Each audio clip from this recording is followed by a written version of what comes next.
일주일 내내 잘 지내셨나요? 별일 없으시고. 이 봄인데 겨울 같은 봄이었어요. 어제 그제는. 건강한 모습으로 이렇게 만나서 너무 반갑습니다. 잠깐 기도합니다. 하나님 감사합니다. 말씀 선포 시간입니다. 말씀하여 주옵소서. 말씀을 어둠의 세력들이 틈맞음하도록 주님께서 지켜보아여 주옵소서. 예수 그리스도의 이름으로 기도하옵나이다. 아멘. 자, 지금이 우리 기독교 절기상으로 사순절 기간이에요. 사순절. 부활절로부터 주일을 제외한 40일 앞 그 40일을 사순절이라 사순. 지금 사순절 기간에 이 사순절 기간의 의미는 뭐냐면은 예수님의 그 고난과 죽으심과 부활과 그 영광에 우리가 같이 동참하는 거예요. 그래서 이 시기에는 뭔가 이렇게 우리가 좀 절제도 하고, 다른 교회에서는 새벽기도, 특별 새벽기도해요. 사순절 기간 특세. 자, 그런 기간입니다. 사순절 기간. 사순절 기간을 맞이해서 이제 우리가 세상을 이기는 믿음을 가진 자들 이 시리즈로 계속 말씀을 전하는데요. 바울을 이제 오늘 이 제목에 1번이라고 써 있잖아요. 그래서 앞으로 계속 몇 번 더 나눌 것입니다. 바울에 대해서. 바울 할 말이 없죠. 바울 하면. 제가 뭐 아주 뻔한 퀴즈를 하나 내드릴게요. 나는 누구일까요? 한번 알아맞혀 보세요. 나는 누구일까요? 제가 신약 성경에 처음 등장한 곳은 사도행전 7장 58절입니다. 제가 사울이라는 이름으로 불려지다가 새로운 이름으로 바뀌어 불려졌습니다. 대충 아시겠죠? 누구신지. 너무 쉬워요, 문제가. 지금 제가 드리는 질문 바로 그 이름입니다. 바로 바뀐 이름으로 처음 등장한 곳이 성경의 사도행전 13장 9절입니다. 나는 과연 누구일까요? 사도 바울이죠. 바울. 사울이라는, 원래 사울로 불려졌어요. 이 사울이라는 이름은 유대식 이름이에요. 사울왕도 있잖아요. 사울왕 유대식 이름이고, 이 파울로스, 폴, 이것은 바울은 로마식 이름이에요. 로마식 이름. 그러면 사도행전을 기록한 누가가 기록할 때 처음에 사울로 기록했죠. 사울로 기록했는데 원래 이 사도 바울이 원래 로마 시민권을 가진 자잖아요. 그래서 원래 이름도 바울이었을 것이라고 학자들은 얘기를 해요. 그런데 이제 오늘 우리가 나누게 될 사도행전 9장이 바울의 엄청난 그 전환점이거든요. 신앙에 있어서 회심한 전환점이라서 처음에 누가가 사울로 기록하다가 나중에 이제 13장에 가서 바울로 기록이 되는 거죠. 사람의 이름이 바꿔진다는 것은 뭘 의미해요? 이게 인생이 바꿔지는 거예요. 그런 상징적인 의미가 있잖아요. 저도 이름이 2개가 있거든요. 모르셨어요? 이게 이제 그 개명한다고 하잖아요. 얘가 이렇게 이상하게 막 그 다치고 병 걸리고 맨 이렇게 환란이 일어나고 그러니까 부모들이 어디 가서 이제 이름 받아오잖아요. 너 다른 이름으로 살아봐라. 네 운명을 한번 개척해봐라. 그런 의미에서 이름 바꾸듯이 이 사도 바울이 이제 원래 사울이었는데 바울로 바꿔지는 거죠. 자, 사도. 우리가 보통 사도 바울이라고 보통 얘기하죠. 사도 바울이라고는 하지만 실은 바울은 애초 12사도 안에 들어갔습니까? 이분이? 안 들어갔어요. 12제자. 그게 진짜 사도거든요. 실은. 보내심을 받은 자라는 뜻이에요. 사도가. 보내심을 받은 자라는 뜻인데 12사도 안에 속해 있지 않았어요. 참고로 마태복음 10장에 나오는 12사도들 한번 띄워주세요. 이게 12사도예요. 베드로, 안드레, 야고보, 요한,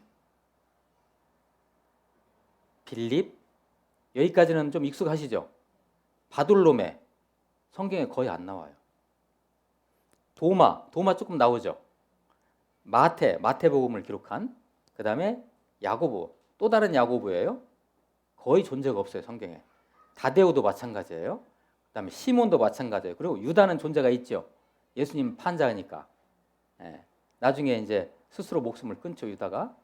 그래서 나중에 유다 대신에 마띠아라는 제자를 이제 선출을 해서 12제자 안에 집어넣죠. 이게 12제자예요. 12사도. 그런데 말이죠, 바울은요, 예수님을 만나본 적도 없어요. 예수님하고 이렇게 동선이 한 번도 겹쳐진 적이 없어요. 와. 그런데 사도 바울은 자신을 자칭 사도 중에 사도라고 생각해요. 내가 최고의 사도다. 잠깐 제가 가져온 말씀 하나가 있는데요.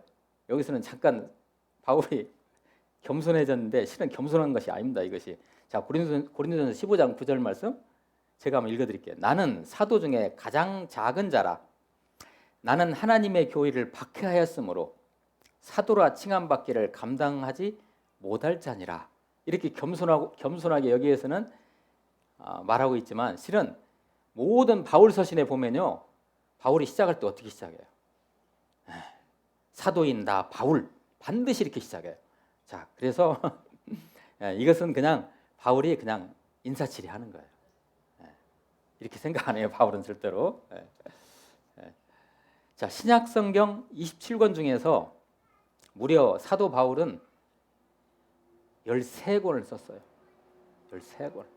신약 성경 27권이 있는데 그 중에 13권을 사도 바울이 기록했어요. 이쯤 되면 최고의 사도 아닙니까? 그죠? 더 이상 뭐 이론의 여지가 없어요. 성경 전체를 통해서 이렇게 많은 책을 기록한 기록자가 또 있습니까? 없어요. 자, 제가 그 바울이 기록한 13권의 책들을 가졌어요. 이런 책들이에요. 제일 처음에는 로마서, 그 다음에 고린도 전후서, 갈라디아서, 에베소서, 빌립보서, 골로새서, 데살로니가 전후서, 디모데 전후서, 디도서, 빌레몬서까지 13권에. 뭐 히브리서도 설에 의하면 히브리서도 바울이 썼을 것이 아니냐, 그러나 작자 미상입니다. 히브리서는. 이렇게 13권. 이 정도면 어때요? 제자 중에 제자. 그죠? 사도 중에 사도라고 해도 지나치지 않습니다. 아니, 사도 바울은 예수님과 동선이 겹치지 않았어요. 예수님 만난 적이 없어요. 그런데 어떻게 해서 이렇게 됐을까요? 이 사도 바울 안에 있는 세상을 이기는 믿음이 있었던 것이죠. 우리는 앞으로 몇 주에 걸쳐서 이것을 같이 한번 나눠보시게요. 과연 사도 바울이 도대체 어떻게 해서 사도 바울이 이 사도가 됐는지. 바울은 자신을 이렇게 소개해요. 사도행전 22장 3절 말씀. 바울 스스로가 이렇게 자신을 소개해요. 한번 들어보세요. 나는 유대인으로 길리기아 다소에서 났고 이 성에서 자라 가말리엘의 문화에서 우리 조상들의 율법에 엄한 교훈을 받았고 오늘 너희 모든 사람처럼 하나님께 대하여 열심히 있는 자라. 사도행전 22장 말씀이죠. 가말리엘 문화라는 말 전에 들어보신 적 있으신가요? 가말리엘. 이게 정통 유대인 코스를 결정짓는 아주 중요한 선생 이름이 가말리엘이에요. 가말리엘. 그러니까 유대인 중에 유대인, 정통 유대인이다 그러면 적어도 가말리엘 그 라인을 타야 돼요. 우리나라로 같으면 뭐예요? 옛날 경기 중고등학교 서울대 출신들. 이게 이제 이 바울이 그거예요. 나 가말리엘 문화 출신이다.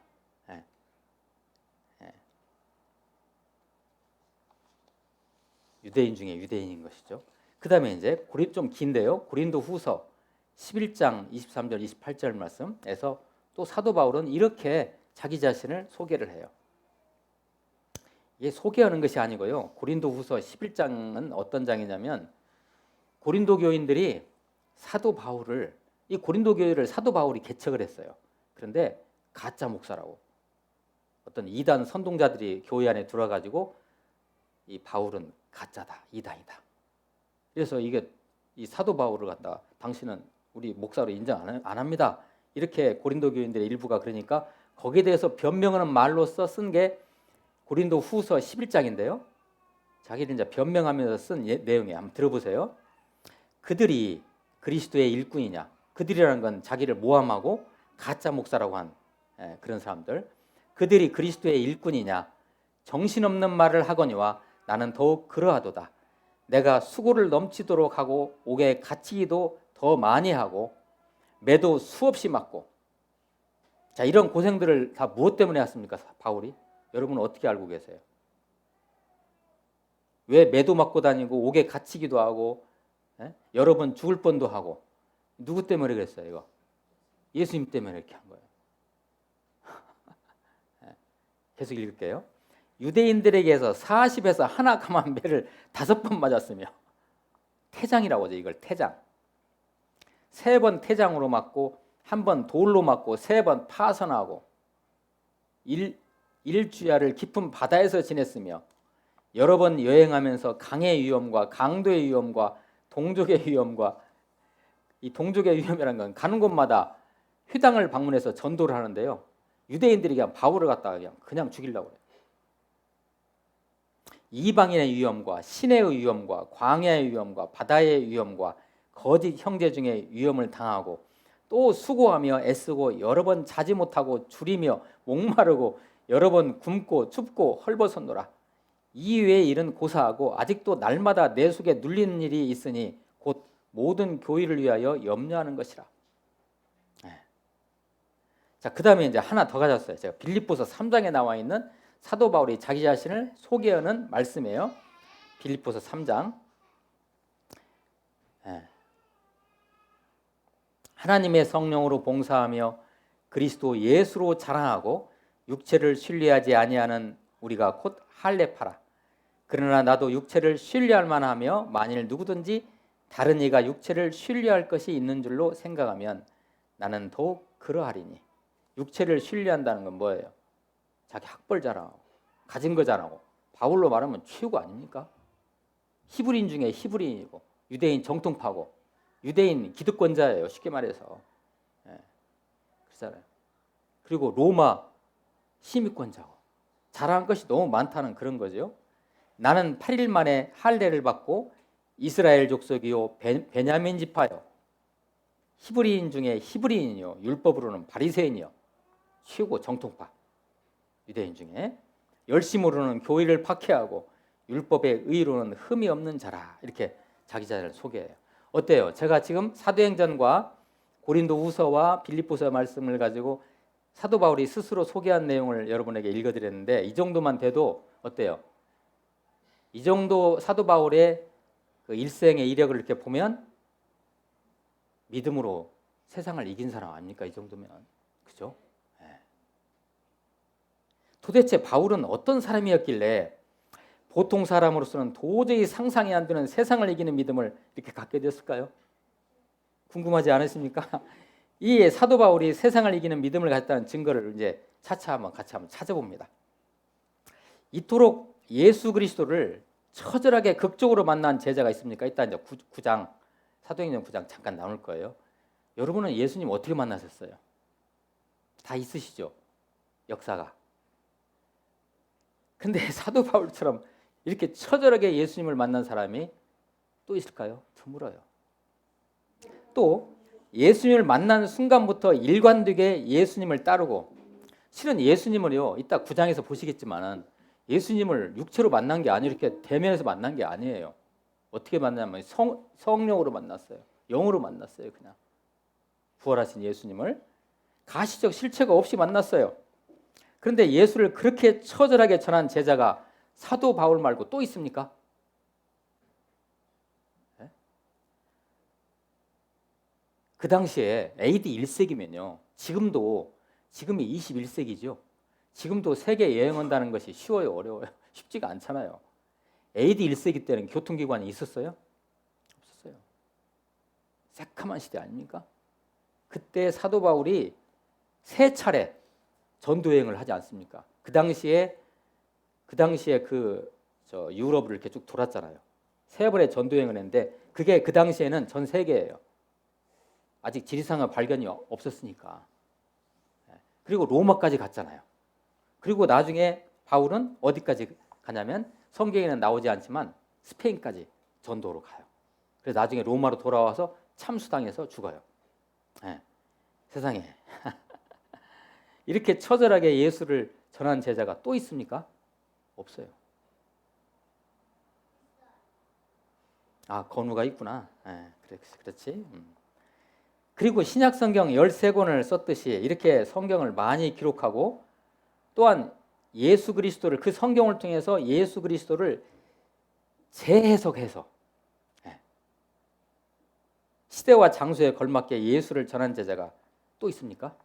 없어요. 사복음서가 있잖아요. 이건 예수님을 재해석한 것이 아니에요. 이것은요. 그냥 기록한 거예요. 예수님의 행적을. 없어요. 세상에. 다시 말해 우리가 기록을 가지고 얘기할 때 하나님의 실체이신 예수 그리스도에 대해서 사도 바울만큼 명확하게 그리고 체계적으로 정리하고 역설한 사도가 또 있습니까? 없어요. 오늘 우리는 이러한 사도 바울, 정말 세상을 이기는 믿음의 모범을 우리에게 보여준 사도 바울이 도대체 왜 어떻게 해서 이렇게 되었는지를 추적할 필요가 있지 않을까요?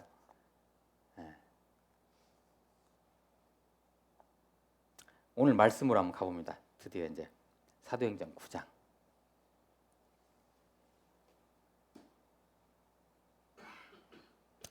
9장 1절을 한번 보세요. 사울이, 이게 바울을 말합니다. 이름 바꿔지기 전에 사울이었어요. 사울이 주의 제자들에 대하여 여전히 유업과 살기가 등등하여 대제사장에게 가서 2절 다메섹 여러 회당에 가져갈 공문을 청하니 다메섹은 시리아의 다마스커스를 말합니다. 지금의 다메섹 공문을 청하니 이는 만일 그 도를 따르는 사람을 만나면 그 도가 뭘까요? 길도자 예수의 도예요. 어떤 예수냐면 부활한 예수를 믿는다는 얘기예요. 그 도를 따르는 사람을 만나면 남녀를 막론하고 결박하여 체포해서 예루살렘으로 잡아오려 함이라. 누가 이 일을 하려겠어요? 사울이. 그러면 사울은 진짜 이건 하나님을 안 믿었던 이건 숭악한 불신자였네? 아닙니다. 정통 유대인이라니까요. 정통 유대인. 그런데 왜 바울이 도대체 무슨 신념을 가지고 이렇게 체포영장을 가지고 다마스크에 가서 그 회당에 있는 유대인들, 부활한 예수 그리스도를 믿는 유대인들을 내가 그냥 다 잡아다가 이 이단들 전부 다 그냥 고발하겠다. 그래서 대제사장으로부터 체포영장 받아가지고 다메섹으로 가고 있어요. 지금 일행과 함께. 그런 지금 과정입니다. 지금. 그런데요, 혹시 이거 한 가지 의문 가지는 않습니까? 도대체 사울이 왜 그래? 왜 부활한 예수를 믿는 사람들을 이렇게 지금 막 못 죽여서 안달해요? 왜 사울이? 왜 그럴까요? 잠깐 그 배경 설명을 제가 해드리면 예수님이 팔레스타인 땅에 이제 오셨단 말이에요. 공생애를 시작해요. 예수님이 뭘 하셨습니까? 이 땅에 오셔가지고 그 갈릴리 지방 위에서 뭐 하세요? 주로 가르치시고 치료하시고 천국을 선포하셨죠. 그런 과정 속에서 어마어마한 기적들이 일어나죠. 그러면 여기에 대해서 긴장하는 사람들이 누굴까요? 유대 종교 지도자들이에요. 자기들의 종교 세계가 뭐예요? 도전받는 거잖아요. 사람들이 거기에 쏠리기 시작해요. 예수님께서 오병이의 기적을 행하실 때 이야 이거 뭐야 이게? 그러니까 이 대제사장 바리새인 서기관들이요 긴장하지 않을 수가 없는 거죠. 더 나아가서는 예수님께서 내가 하나님이다. 내가 하나님의 아들이다. 신성 모독죄 아닙니까 이게, 그죠? 자기가 하나님이라고 하니까. 또 하나는 내가 이 성전을 다 헐어버리고 3일 만에 짓겠다 그랬잖아요. 성전 모독죄. 정통 유대인들이 참을 수가 없었어요. 우리 종교 세계를 이 녀석이라는 표현해서 죄송한데 아마 그들 입장에서는 그랬을 거예요. 이 30대 청년 예수라는 친구가 우리의 종교 세계를 완전히 무너뜨리는구나. 이거 잡아서 죽여야 되겠다. 그런데 유대인들에게는 죽일 수 있는 권한이 없어요. 그 당시 그들은 로마의 속국이었잖아요. 그래서 사형 집행할 수 있는 권한이 누구에게 있냐면 로마에 있어요. 그래서 로마 법정, 거기에 그 당시 유대에 파견된 총독, 유명한 사람 누구예요? 우리 아까 사도신경에 나왔던 사람. 빌라도요. 빌라도. 반드시 우리가 매 예배 때마다 그 이름을 부르죠. 그렇죠? 빌라도. 빌라도가 그때 당시 재판장, 총독이었어요. 빌라도의 이 제사장과 바리새인 서기관들이 고발을 하죠. 이 사람 죽이라고. 그런데 이들이 어떤 음모를 꾸미냐면요.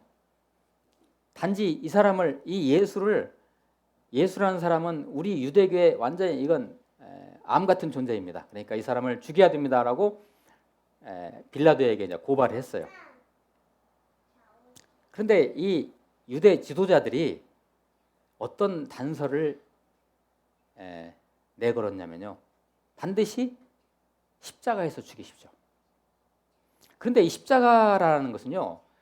로마의 이 사형 집행 방법이거든요.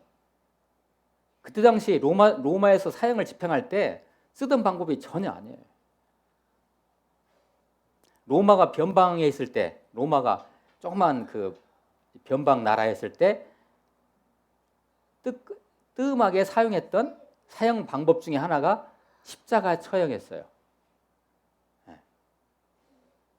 그런데 이 유대 지도자들이 반드시 십자가로 죽이십시오. 여러분 십자가가 뭐로 됐죠? 나무로 됐잖아요. 잠깐 말씀 하나 보고 가죠. 신명기 말씀이에요. 제가 읽어드릴게요. 사람이 만일 죽을 줄을 범함으로 네가 그를 죽여 나무 위에 달거든 그 시체를 나무 위에 밤새도록 두지 말고 그날에 장사하여 내 하나님 여호와께서 내게 기업으로 주시는 땅을 더럽히지 말라. 나무에 달린 자는 하나님께 저주를 받았음이니라. 나무에 달린 자는 뭐라고요? 하나님께 저주를 받은 자. 그래서 유대 지도자들이 이 말씀에 근거해서, 이 율법에 근거해서 이 예수가 자기가 또 죽은 다음에 부활한다고 했거든요. 그러니까 큰일 났어요. 유대교가 완전히 이제 무너지는 거예요. 그래서 완전히 싹을 자르기 위해서 유대인들에게 이 율법을 제시하면서 나무에 달린 자마다 저주를 받은 자니까 예수를 나무이니 그 십자가에다가 처형시킵시오라고 그들이 음모를 꾸민 거예요. 자, 여기까지는 이제 대충 정리가 되시죠? 네. 더 이상 말씀을 여기서 마치고요. 다음 주에 이어서 계속 하겠습니다. 자, 여기까지 말씀을 잘 여러분 이제 기억해 두셨다가 다음 주에 이어서, 자, 나무에 달린 자는 하나님께 저주를 받았습니다. 그러니까 예수라는 이 존재가 저주받은 존재라는 걸 유대인들에게 보여주고자 했던 음모였어요. 그 음모에 가스라이팅 당한 사람이 누구였어요? 바로 사도 바울이었죠. 그러니까 사도 바울은 정통 유대인이기 때문에 이거 예수라는 존재는 이거 완전히 우리에게 이 암 같은 존재구나. 더군다나 부활했다고 이 예수가, 이 저주받아 죽은 이 예수가 부활했다고 또 거짓말을 하고 다녀? 내가 가만두지 않겠어 해가지고 그 체포영장을 가지고 다메섹으로 달려갔던 것이죠. 바울의 이야기는 다음 주에서 계속됩니다. 사랑하는 우리 동역자 여러분, 여러분은 예수 그리스도를 어떻게 만나셨나요? 그리고 그때 혹은 그 장소에서 여러분을 만나주신 예수 그리스도가 자, 여러분 예수님 어떻게 만나셨어요? 인격적으로요. 언젠가 어느 장소에서 만나셨겠죠. 그러면 그때 만나셨던, 그때 만나 주셨던 예수 그리스도가 그때와 다름없이 여전히 여러분을 지금 인도하고 계십니까? 그렇다면 여러분들은 세상을 이기는 믿음을 갖고 계십니다. 사도 바울처럼 말입니다. 믿음으로 세상을 이긴 자, 믿음으로 세상을 제압한 자, 사도 바울의 이야기는 계속 이어집니다. 기도하시겠습니다.